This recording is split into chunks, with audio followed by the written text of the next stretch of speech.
মনে হচ্ছে কেতাবি সংস্কার দিয়ে এই সংস্কার চলবে না।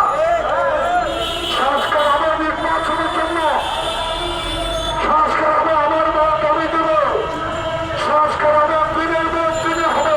সেই সংস্কার আমাকে বিলম্বে বিএনপি নয়, সারা বাংলাদেশে ৭৫ লাখ মানুষ এখন একটি সুষ্ঠু নির্বাচন চায়। সেই নির্বাচনের দিনক্ষণ আপনাকে ঘোষণা করতেই হবে।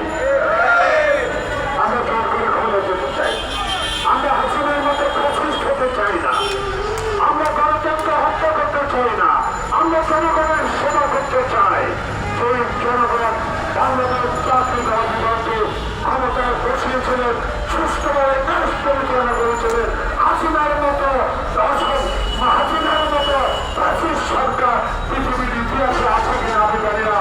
তাই আজকে নতুন করে আবার ষড়যন্ত্র শুরু করে নির্বাচনকে বিলম্বিত করা হবে। আবার কিছু কিছু আমলা যারা শেখ হাসিনার এখনো প্রচারটা তারা সুযোগ পাবে। বাংলাদেশের গ্রহণযোগ্য পৃথিবীর অত্যন্ত প্রিয় ব্যক্তি ডক্টর মোহাম্মদ ইউনূস আপনার কাছে অনুরোধ জানাবো, আমাদের দাবি না সারা বাংলাদেশের মানুষের দাবি আপনার কাছে